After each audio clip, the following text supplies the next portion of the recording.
अब ओए, तो देखिए, तो भैया हमने क्या किया, एक रॉड ली,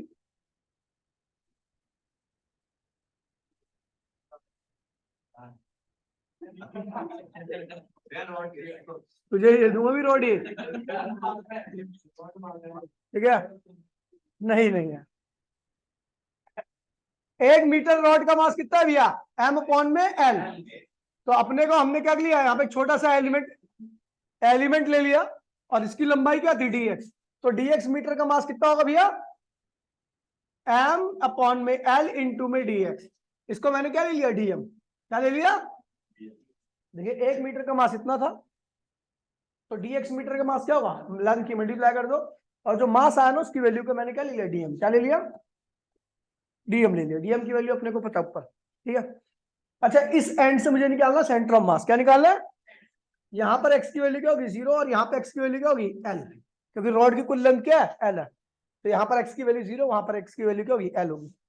अच्छा, ये दूरी क्या है भैया, ये जो मास आपका डीएम है, इसकी दूरी क्या है, इसकी दूरी क्या है इस एंड से, ये जो छोटा सा मास आपने लिया है उसकी दूरी क्या है, जिस एंड से आप निकाल रहे हो सेंटर मास, उसकी दूरी को मैंने क्या ले लिया, एक्स। क्या ले लिया, एक्स, ठीक है।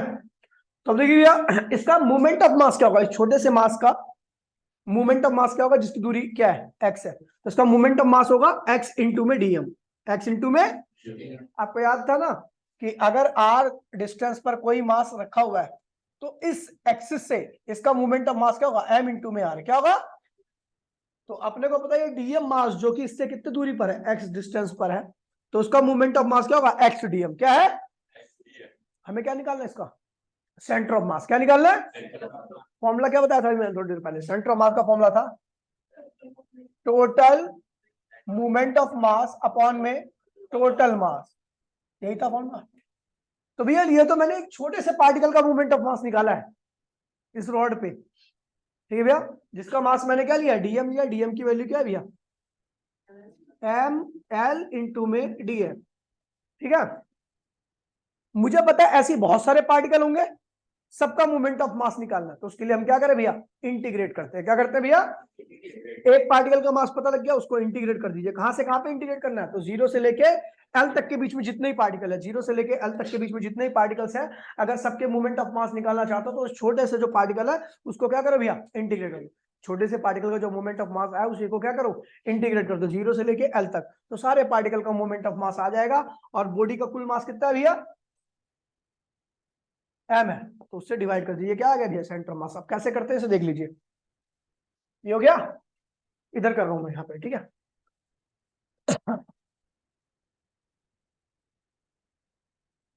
ये हो जाएगा आपका, देखिए सेंटर ऑफ मास, देखिए 0 से लेके एल तक एक्स ऐसी रहने दीजिए। और डीएम की वैल्यू क्या है भैया, डीएम की वैल्यू क्या है, अबे डीएम की वैल्यू क्या है, M L D X upon में एम। एम से एम क्या हुआ, कट मर गए। अब हमने क्या किया, 1 बाय में एल को क्या कर दिया, बाहर कर दिया, अंदर क्या बचा, एक्स डी एक्स, और 0 से लेके एल, कोई दिक्कत तो नहीं है, ठीक है। अब एम से एम क्या हुआ, कट गया। और मैंने क्या 1 बाय में एल कॉन्स्टेंट टर्म में उसे बाहर निकाल दिया, क्या अंदर क्या बचा, एक्स डी एक्स, और लिमिट क्या लगी, ठीक है। एक्स का इंटीग्रेशन क्या होगा, आपको पता है एक्स की पावर क्या है, 1 है। क्या है, एक्स की पावर 1 है। एक सेकंड, अब मैं आ रहा हूं, ठीक है। एक्स की पावर क्या है आपकी, 1 है, तो एक्स की पावर 1 है, तो इंटीग्रेशन के बाद क्या होगा, एक्स की पावर 2 अपॉन में 2, और ये 1 बाय में एल जो आपने बाहर निकालता वो तो ये रहा, लिमिट क्या लगी 0 से लेके एल, कोई दिक्कत तो नहीं है। अब देखिए 1 बाय में एल क्या है, 1 बाय में एल, और ये 2 भी क्या हुआ, बाहर आ गया। एक बार एक्स स्क्वायर को कौन रिप्लेस करेगा, एल स्क्वायर। एक बार एक्स स्क्वायर को कौन रिप्लेस करेगा, 0 का स्क्वायर। काटा पीटी करो तो क्या हुआ, 1 बाय में 2 एल इंटू में एल स्क्वायर। एक एल से एक एल क्या हुआ, कैंसिल हो गया, सेंटर मास क्या गया, L/2। यही होता है क्या भैया, रॉड का सेंटर मास। इसको कॉपी कर लीजिए, ठीक है भैया, इसको रट लेना जिसको अभी पूरा नहीं कर, क्योंकि भैया जब मैं इसको दोबारा पढ़ाऊंगा ना तो उसको डिटेल में पढ़ाऊंगा, पूरे बहुत सारी चीजों का सेंटर मास निकालना है इसी टाइम। जल्दी कर लीजिए भैया, ये इंपॉर्टेंट देखिए भैया, तो इस तरीके से आप इसका सेंटर ऑफ मास निकाल सकते हो। भाई प्लीज बोलिए मत।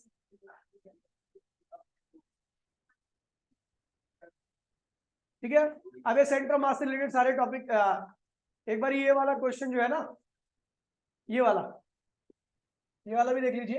ठीक है, ये सेंट्रल स्कूल 2000 और काफी ज्यादा इंपोर्टेंट क्वेश्चन होते हैं। ठीक है, और एक ये वाला क्वेश्चन देख लेते हैं। ठीक है, जल्दी से फटाफट।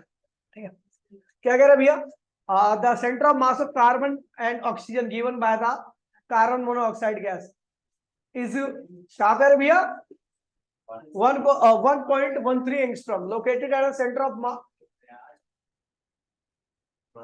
located the center of mass of the gas molecule relative to the carbon atom। ठीक है भैया, तो कह रखा है कि कार्बन और ऑक्सीजन के बीच का जो सेपरेशन है वो क्या है भैया, 1 पॉइंट, ये कार्बन है और ये क्या है भैया, ऑक्सीजन है। क्या है, ऑक्सीजन है। कार्बन का मास जो होता है वो 12 टाइम्स होता है, 12 टाइम्स होता है वो उसके हाइड्रोजन के। कार्बन का मास होता है वो 12 टाइम्स होता है हाइड्रोजन के, और ऑक्सीजन का मास होता है 16 टाइम्स हाइड्रोजन। तो हमने एम दोनों के साथ ले लिया 16 टाइम्स ऑफ इसका मास, और कार्बन का मास 12 टाइम्स हाइड्रोजन। एम क्या है, मास ऑफ हाइड्रोजन। एम क्या है, मास ऑफ हाइड्रोजन। हाइड्रोजन का मास मैंने क्या ले लिया, एम। तो कार्बन का मास क्या होगा, 12 एम, और ऑक्सीजन का मास क्या होगा, 16। दोनों के बीच की दूरी कितनी भैया, 1.13 एंगस्ट्रॉम। ठीक है भैया, कह रहा भैया इसका सेंटर ऑफ मास कहां पर होगा, तो कुछ नहीं करना अपने को, सेंटर ऑफ मास यहाँ पर मूवमेंट ऑफ मास से ही सॉल्व होगा। मैंने आपको बताया था कि bodies balance along it centre of mass, about it centre of mass, then movement क्या होगी, किसी प्रकार की कुल मूवमेंट क्या होगी, जीरो होगी। अगर मैं किसी भी बॉडी को उसके सेंटर ऑफ मास के अलोंग बैलेंस कर देता हूँ, उंगली लगा देता हूँ सेंटर ऑफ मास पे, तो बॉडी कहीं पर भी टर्न नहीं करती, ना लेफ्ट में ना राइट में। ठीक है भैया, दोनों साइड का अगर सेंटर ऑफ मास बराबर है तो बॉडी के अंदर किसी प्रकार की कोई मूवमेंट, ना तो फोर्स की वजह से मूवमेंट होगी, ना जैसे तराजू होती है, तराजू में किसी भी साइड में अगर ज्यादा वेट होता है तो क्या होता है, उधर की तरफ मूवमेंट कर जाती है तराजू। ठीक है, मतलब उधर की तरफ मूवमेंट ऑफ मास या मूवमेंट ऑफ फोर्स क्या था, ज्यादा था। ठीक है भैया, तो कह रहा है भैया कि चलो इसी कंसेप्ट पे इसको करते हैं। पहले बताइए कि सेंटर ऑफ मास रहेगा किसकी तरफ, कार्बन की तरफ या ऑक्सीजन की तरफ, क्योंकि ऑक्सीजन हैवी बॉडी है। ठीक है भैया, मैंने मान लिया इसका सेंटर ऑफ मास ये रहा। अगर मैं इसके अलोंग बैलेंस कर दूं तो आपको पता है ना तो ये नीचे आएगा और ना ही ये नीचे आएगा, यानी दोनों साइड की मूवमेंट का सम क्या होगा, जीरो। क्या होगा, अब देखिए भैया, इससे दूरी ले लीजिए x, तो इससे कितनी दूरी होगी, 1.13 माइनस एक्स। अब मूवमेंट ऑफ मास क्या होता है, तो इसका मूवमेंट ऑफ मास बताइए क्या होगा, कार्बन का movement of mass, movement of mass of carbon कितना होगा भैया, तो इसका मास क्या है, 12 एम, और इसकी दूरी कितनी है सेंटर मास से, x। तो इसका मूवमेंट ऑफ मास आ गया 12 एम इंटू में x, क्या होगा, मास इंटू में एम, एम इंटू में आर होता है ना, तो इसकी सेंटर मास से दूरी क्या है, x है, और इसका मास क्या 12 है। अच्छा, इसका मूवमेंट ऑफ मास ऑक्सीजन कितना आएगा, तो इसकी दूरी सेंटर मास से दूरी कितनी है, 1.31, 13 है ना, 1.13 माइनस एक्स इंटू में इसकी दूरी कितनी है भैया, और इसका मास कितना है, 16 है। अब हमें पता है भैया, अगर इधर का मूवमेंट ऑफ मास ज्यादा होता तो बॉडी इधर आती, इधर का मूवमेंट ऑफ मास ज्यादा होता तो बॉडी इधर आती। ठीक है भैया, लेकिन हम जानते हैं भैया सेंटर मास का लॉन्ग बैलेंस कर दिया तो दोनों साइड का मोमेंट ऑफ मास क्या होता है, बराबर हो जाता है। तो इसका मतलब क्या हुआ, 12 एम इंटू में एक्स बराबर में 1.13 माइनस एक्स इंटू में 16 एम। ठीक है भैया, एम से एम क्या हुआ, कट मर गया, यहाँ से एक्स की वैल्यू निकाल लो, that is the centre of mass of, क्या होगा भैया, ये जो सिस्टम है उसका सेंटर ऑफ मास आ गया। ठीक है भैया, अब ये वाला क्वेश्चन देख लीजिए भैया, कौन सा है, ये तो ऊपर वाला। ठीक है, अब ये वाला क्वेश्चन तो मैंने आपको 10 बार करा दिया है। ठीक है भैया, कह रहा है भैया 3 blocks of uniform thickness of mass M M M M M 2m। ठीक है भैया, are placed at the corner of triangle, triangle पे रखे गए हैं, उसके वर्टिसेस भी रखे, आपको कुछ नहीं निकालना, आपको m1 x1 m2 x2 m3 x3 m1 y1 m2 m3 सब दे रखा है, आपको क्या निकालना है, सेंटर ऑफ मास। तो xcm ycm निकाल लो तो ये भी हो जाएगा भैया। उसके बाद कह रहा है भैया ये तो खैर कुछ भी नहीं क्वेश्चन है, ठीक है, सेम ट्राइंगल वाला है, मास रखा है 100 ग्राम, 150 ग्राम और 200 ग्राम। विनाश काले विपरीत बुद्धि, तो ये बता रहा हूं ना, नहीं बस बता ही रहा हूं, जब व्यक्ति का विनाश आता तो उसकी बुद्धि विपरीत दिशा में जाने लगती है। ठीक है, हाँ, ठीक है। उसके बाद फिर ये देखिए सेंटर ऑफ मास, ये 3 पार्टिकल है, तीनों पार्टिकल का मास अपने को गिवन है। अपने को पता है ये जो ट्राइंगल रखा गया, इस ट्राइंगल की साइड जो है 0.5 मीटर है। क्या है? 0.5 मीटर के ट्राइंगल पे रखे गए। तो आप एक वर्टिसेस को कहां पे रखोगे? ओरिजिन पर। दूसरे को एक जो साइड है उसको कहां पे रखोगे? एक्स एक्सिस पर। बाकी बन जाएगा आपका ट्राइंगल, है ना। और हर मास के कोऑर्डिनेट्स निकाल लोगे, m1 x1 m2 x2 करके सेंटर ऑफ मास निकाल लोगे, खत्म हो जाएगा क्वेश्चन। ये वाला क्वेश्चन कॉपी कर लीजिए जल्दी से 1 मिनट के अंदर। देखिए भैया, कह रहे स्टार्टिंग में सेंटर ऑफ मास जो था वो पैराबोलिक पाथ में चल रहा था। पटाखा क्या हुआ? फट गया। Each fragment will flow in on parabolic path. Her fragment अपनी अपनी डायरेक्शन में क्या होगी? पैराबोलिक पाथ में निकल गए। ठीक है भैया। उसके बाद जैसा कि हमें पता है एक्सप्लोजन क्या है? इंटरनल फोर्स है, और internal force can not change the state of centre of मास। तो सेंटर ऑफ मास क्या होगा? अब भी वहीं पे चलता रहेगा, उसको कोई दिक्कत होने वाली नहीं है। ठीक है भैया। नहीं में लल्लू यार, बाप ने इसका नाम लल्लू ही रखा था। ठीक है भैया। उसके बाद आते भैया रिजिड बॉडी। रिजिड बॉडी वो बॉडी होती है जिसकी शेप और साइज को आप change what ever with the value of external force. ठीक है भैया। चलो फिर आते भैया इक्वेशन ऑफ मोशन। क्या है भैया? Rotation motion. तो हमने बताया देखिए ये 3 इक्वेशन है। ठीक है। अगर मैं यहाँ पर इसको लिखता हूं भैया, ओमेगा 2 बराबर में ओमेगा 1 प्लस अल्फा टी। इसको लिखा था मैंने थीटा इक्वल्स में omega 1 T plus half alpha T square. और इसको लिखा था omega 2 square minus omega 1 square equals में 2 अल्फा टी। ये 3 इक्वेशन थी। अच्छा यहाँ पर भैया देखिए फ्रीक्वेंसी जो होती है वो आरपीएस में होती है। क्या होती है? राउंड पर सेकंड। अगर आपको आरपीएम में रखी है फ्रीक्वेंसी, तो फ्रीक्वेंसी निकालने के लिए आरपीएम डिवाइड बाय 60। तो ये क्या हो जाएगा भैया? आरपीएस में कन्वर्ट हो जाएगा। और अगर आपकी फ्रीक्वेंसी पता लग गई तो आप ओमेगा, ये f1 पता लग गया तो आप ओमेगा 1 निकाल सकते हो 2 पाई f1। ऐसे ही आपको f2 पता तो ओमेगा 2 भी निकाल सकते हो 2 पाई f2। अच्छा एक रोटेशन में कितना एंगल होता है? 2 पाई का। 2 रोटेशन में, 3 रोटेशन में 3 पाई का। तो n रोटेशन में क्या होगा? n इंटू में 2 पाई। कितना एंगल करेगा? ये n क्या है? Number of rotation. क्या है? बस इतना आपको याद होना चाहिए, बाकी आपका क्वेश्चन तो ऐसे कट कट कट कट हो जाएंगे। ठीक है भैया। देखो समझ गए? आगे बढ़ते हैं, इन्हीं को क्वेश्चन को इक्वेशन को ध्यान रखना आपको। देखिए यहाँ पर क्वेश्चन ये जाए, दो क्वेश्चन कर लेते हैं। ठीक है। ठीक है। ये देखिए पहला क्वेश्चन कह रहा है on the application of constant torque. एक टॉर्क लग रहा है बॉडी के ऊपर। क्वेश्चन नंबर 12 टॉर्क लग रहा है। ठीक है भैया। और व्हील स्टार्टिंग में था, रेस्ट में था, तो यानी उसकी एंगुलर स्पीड क्या होगी? 0। क्या होगी? व्हील स्टार्टिंग में रेस्ट में था, ओमेगा 1 क्या होगा? 0। ठीक है भैया। और वो चला कितने एंगल? 400 रेडियन। क्या चला? 400 रेडियन चला। कितने टाइम में? 10 सेकेंड में। कितने टाइम में? आपको एंगुलर एक्सीलरेशन निकालना है। क्या निकालना है? अल्फा। एंगुलर एक्सीलरेशन किस फॉर्मूले का इस्तेमाल करूं? तो भैया देखिए आपको सेकंड इक्वेशन का इस्तेमाल करना है, यानी ये वाले का। ये ठीक है भैया। थीटा इक्वल्स टू में omega 1 plus omega 1 T plus half alpha T square. ये क्या है भैया? 400। ओमेगा क्या है भैया? 0। टाइम क्या है? 10 सेकेंड प्लस हाफ। अल्फा निकालना है, टी की वैल्यू क्या? 10 का स्क्वायर। सोल्व कर लीजिए तो अल्फा आ गया। बोलो हाँ। दूसरा। ठीक है। दूसरा क्या कह रहा है भैया?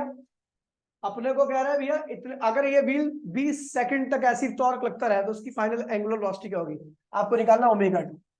ओमेगा 2 क्या होगा? Omega 1 plus alpha T. Omega 1 क्या है भैया आपका? देखिए 0। अल्फा हमने नीचे से निकाल लिया, और ठीक है भैया 20 सेकंड। सॉल्व कर लीजिए, आपका ओमेगा 2 भी आ गया। खत्म हो गया।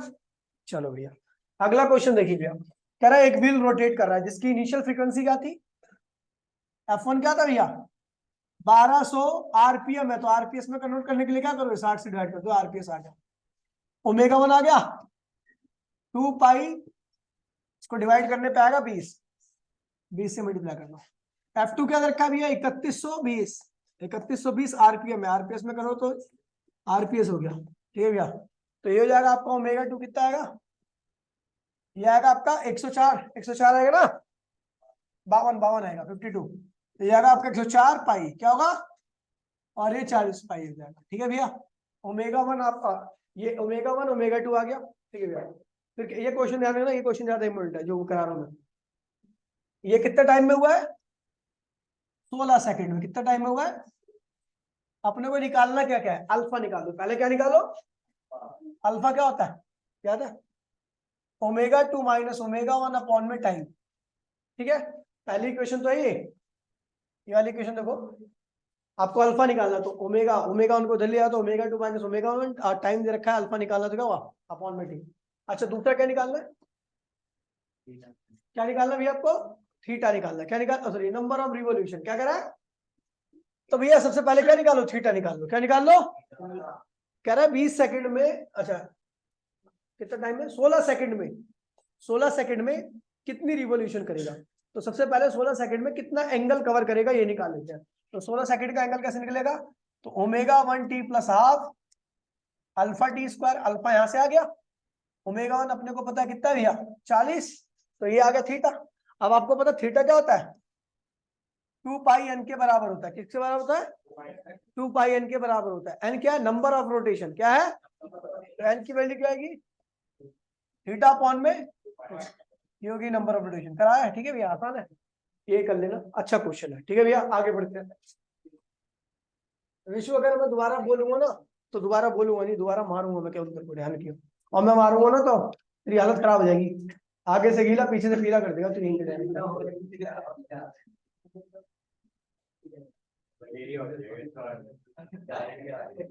Movement of force. क्या है भैया, the turning effect of force is known as movement of force और टॉर्क, ठीक है भैया। टर्निंग इफेक्ट ऑफ फोर्स को हम क्या कहते हैं भैया, टॉर्क कहते हैं। टॉर्क का जो जनरल फॉर्मूला होता है वो आइदर फोर्स इनटू में परपेंडिकुलर सेपरेशन। आइदर फोर्स में एक एक्शन होता है, दूसरा क्या होता है भैया, रिएक्शन होता है।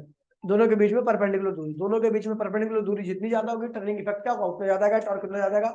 या दोनों आपने फोर्स ज्यादा लगा रखा है तो टर्निंग इफेक्ट ज्यादा आएगा, और दूसरा एंगल अगर ज्यादा रहेगा, ठीक है, याद है। तो हमारा फॉर्मूला क्या बन जाता था, आर एफ साइन थीटा। क्या बन जाता था, are F sine theta torque का फॉर्मूला था। मैंने जो करा रखा है केवल वही करना, उससे एक्स्ट्रा कुछ मत करना। जिसके पास नोट्स नहीं है तो टेलीग्राम पे चले जाएगा, एक तरफ से चैप्टर के सारे नोट्स मिल जाएंगे। थोड़ा बहुत मेहनत मशक्कत करनी पड़ेगी आपको, ठीक है भैया। ठीक है, टॉर्क का फॉर्मूला क्या आ गया था भैया, आपको याद है, R F sine theta is what, angle between R and F, ठीक है भैया। क्वेश्चन आता है इसके ऊपर कंसेप्चुअल की हैंडल क्यों एंड में लगाए जाते हैं, तो भैया ताकि आपके फोर्स और एक्सिस ऑफ रोटेशन के बीच की दूरी क्या हो, ज्यादा रहेगी तो टर्निंग इफेक्ट क्या आएगा, ज्यादा आएगा, ठीक है भैया। ये ध्यान, रिंच वगैरह बड़ी होती है तो आसानी से नट खुल जाता है। रीजन क्या है भैया, रिंच बड़ा होने पर टॉर्क क्या लगता है, ज्यादा आता है, टर्निंग इफेक्ट ज्यादा आता है, और रिंच आराम से क्या करती है, खोल देती है, ठीक है भैया। पेचकस में हैंडल क्यों लगाया जाता है, पेचकस में हैंडल इसलिए लगाया जाता था कि एक्सिस ऑफ रोटेशन, जो उसका एक्सिस ऑफ रोटेशन क्या है भैया, जो रॉड है ना लोहे की होती है, वो एक्सिस ऑफ रोटेशन होती है। अगर उसी पे करोगे तो एक्सिस रोटेशन के बहुत पास में होता है और टर्निंग इफेक्ट उतना अच्छा नहीं आएगा। लेकिन जैसे उसके ऊपर हैंडल लगाया था, हैंडल मोटा होता है उसका, तो उसके एक्सिस ऑफ रोटेशन से दूरी क्या होती है आपकी, बढ़ जाती है, और जैसी दूरी बढ़ती है तो टर्निंग इफेक्ट क्या होता है, बढ़ जाता है। समझ गए भैया, इसलिए पेचकस का क्या होता है, हैंडल मोटा होता है, ठीक है, समझ गए। उसके बाद आगे बढ़ते हैं, ठीक है। इक्विलिब्रियम, ट्रांसलेशनल, मैंने आपको बताया था दो तरह के इक्विलिब्रियम होते हैं, एक ट्रांसलेशनल इक्विलिब्रियम होता है और एक होता है रोटेशनल इक्विलिब्रियम। ट्रांसलेशनल इक्विलिब्रियम में नेट फोर्स की वैल्यू क्या होती है, जीरो होती है, अपवर्ड फोर्स बराबर में डाउनवर्ड फोर्स। जो क्वेश्चन मैंने करा रखे केवल वही करना, एक्स्ट्रा क्वेश्चन करने की आवश्यकता नहीं है, पहले बता दे रहा हूँ आपको मैं, ठीक है भैया। अब देखिए, कल मैं कुछ क्वेश्चंस पे भी टिक लगा दूंगा इस चैप्टर का, तो वो भी आप ट्राई कर देना, ठीक है भैया। Work done by torque, work done by torque, याद है भैया, टॉर्क इनटू में थीटा वर्क डन होता था, क्या होता था, टॉर्क इनटू में थीटा वर्क डन होता था। उसके बाद इसकी पोलर फॉर्म कराई थी, बड़ा आसान था पोलर फॉर्म, ठीक है भैया। आप जो फोर्स लेते थे वो क्या लेते थे, एफ साइन थीटा, क्या लेते थे, क्योंकि जो आर्म के परपेंडिकुलर होता है वही टर्न करा सकता है, तो एफ साइन थीटा था। और एक रिएक्शन फोर्स था जो एफ साइन थीटा था, लेकिन उसकी डायरेक्शन क्या थी, अपोजिट थी। तो यहाँ पर दो फोर्स थे, एक एफ साइन थीटा, दूसरा अपोजिट डायरेक्शन में F sine theta. Either force, torque का फॉर्मूला क्या होता है, आइदर फोर्स इनटू में परपेंडिकुलर सेपरेशन। उसके बाद सेम बिल्कुल सेम ऐसा था मूवमेंट ऑफ मोमेंटम, क्या आता है भैया, सेम डेरिवेशन सेम तरीके से, बस यहाँ पर क्या था, R P sine theta, R P sine theta. उसके बाद फिर हम आते हैं भैया इसके बीच में रिलेशन के, किसके बीच में, ये बहुत इंपॉर्टेंट रिलेशन है, ध्यान रखना, ये ड्राइव करने के लिए भी आता है, ठीक है। तो ये वाला relation between torque and angular momentum क्या है, टॉर्क और एंगुलर मोमेंटम के बीच का रिलेशन। तो ये देखिए आपको पता है वीनो, अपने को पता है एंगुलर मोमेंटम क्या होता है, R cross P differentiating both side with respect to T, दोनों साइड में डिफरेंशिएट करते हैं, डी अपॉन में dt। अच्छा आपको याद है प्रोडक्ट रूल, पी बाहर हो जाता था, डी आर अपॉन में dt, फिर एक बार आर बाहर होता था, डीपी अपॉन में dt, याद है। ये क्या होता था भैया, डीएल अपॉन में dt, ये पी, और ये क्या होता है बेटा, अब वेलोसिटी होता था, आपको बता रखा है वेलोसिटी और मोमेंटम की डायरेक्शन क्या होती है, सेम होती है। दो सेम डायरेक्शनल वेक्टर का क्रॉस क्या होता था, जीरो, आई क्रॉस आई, सेम डायरेक्शन में कौन का क्रॉस क्या था, जीरो। ये पूरी टर्म क्या होगी भैया, जीरो होगी थी, क्या होगी थी, और प्लस आर क्रॉस ये क्या हो गया था, एफ वेक्टर क्या था, डीपी अपॉन में dt क्या होता है, सेकंड लॉ क्या था, rate of change of momentum equals to में क्या होता है, बोल बोल, rate of change of momentum, Newton का सेकंड लॉ याद है बेटा, क्या था, क्या था, 2 प्लस में हाफ टी यू प्लस में हाफ। साले इतना मारूंगा ना जिंदगी भर बात करूंगा 1 मिनट के अंदर, क्या बता रहा है तू, ये तो मेरे को भी नहीं पता। तब न्यूटन का सेकंड लॉ कहता था rate of change of momentum is equals to force, बस खत्म। ये क्या rate of change of momentum है तो किसके बराबर होगा, फोर्स के, खत्म। समझा तू नहीं समझा, नहीं समझा ना बेटा, सेकंड टर्म से पढ़ लियो, वरना तेरा सर ना दीवार में दे दूंगा, ध्यान रखियो। ये क्या हो गया भैया, डीएल अपॉन dt क्या हो गया भैया, टॉर्क के बराबर आ गया। ये रिलेशन ध्यान रखना, बहुत इंपॉर्टेंट रिलेशन, पहले बता रहा हूँ, आ गया तो आपने जिम्मेदारी पे रखना, नहीं कर गया होगा। ये ज्योमेट्रिकल मीनिंग एंगुलर मोमेंटम नहीं आएगा आपका कतई भी, साइड कर दो इसको, ठीक है भैया। उसके बाद आगे बढ़ते भैया, एक क्वेश्चन कराया था मैंने इसके ऊपर, वो रॉड वाला, ठीक है। उस रोड वाले क्वेश्चन को ध्यान रखना, ऊपर की तरफ R1 R2 था, नीचे की तरफ वेट था, R1 प्लस R2 बराबर नीचे 100 न्यूटन का वेट के बराबर। उसके बाद एंटी क्लॉकवाइज टॉर्क बराबर में क्लॉकवाइज टॉर्क, वो भी कराया था, वो भी क्वेश्चन आ सकता है, ध्यान रखना। अभी बोल दे रहा हूँ, हो सकता है आ जाए, क्योंकि मैं लास्ट में जो बोलता हूँ ना भाई, पता नहीं क्या है, आता ही है साला, भविष्यवाणी है वो, ब्रह्मा ही समझो मुझे, ब्रह्मा ही समझो मुझे, कौन समझो, तू ये बुरा मान रहा है क्या, तू बुरा मान रहा है, मान भी जाएगा तो कर क्या लेगा, लेकिन ये तो नहीं सिर्फ पढ़ाई के लिए मार होती है, बदतमीज। बोल कसम खा के आज से पढ़ूंगा मैं, कसम खा, बोल मैं बोल, अबे ये साले तू बोल मैं नहीं बोल मैं कुणाल आज से कसम खाता हूँ फिजिक्स को 6 घंटे पढ़ूंगा।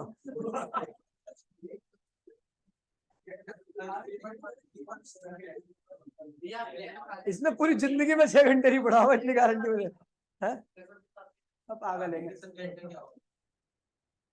ये बड़ी चिंता हो रही है साले, चुप रहे। फिर आता भैया मूवमेंट ऑफ इनर्शिया, क्या आता भैया, इनर्शिया क्या होता है, जो लीनियर मोशन में चेंज को अपोज करे, जो बॉडी स्ट्रेट लाइन में जा रही होती है, उसके अंदर अगर यदि किसी प्रकार का चेंज आता है तो उसका एक फैक्टर जो उसको अपोज करता है उसको इनर्शिया कहते हैं। वो मास पे डिपेंड करता है, इनर्शिया को मास भी कहते हैं, बॉडी का जितना ज्यादा मास होगा उसका इनर्शिया भी क्या होगा, उतना ज्यादा होगा। ऐसी मूवमेंट ऑफ इनर्शिया क्या होता है भैया, तो अगर बॉडी टर्न कर रही है, क्या कर रही है, रोटेट कर रही है, और रोटेशन मोशन में अगर किसी प्रकार का चेंज आता है तो जो चेंज को अपोज करता है उसे क्या कहते हैं भैया, मूवमेंट ऑफ इनर्शिया। मैंने बड़ा अच्छा लिखवा रखा था, देख लेना डायग्राम में, आपको सारा कुछ एक्स्ट्रा करने की आवश्यकता ही नहीं है, बता रहा हूं मैं, गारंटी दे रहा हूँ, एक बार उस डेफिनेशन को पढ़ लेना, मूवमेंट ऑफ इनर्शिया के लिए आपका जो वो है व्यू है वो क्लियर हो जाएगा, ठीक है भैया। मूवमेंट ऑफ इनर्शिया किस पे डिपेंड करता है, बॉडी के मास पर और उसकी एक्सिस ऑफ रोटेशन से दूरी पर।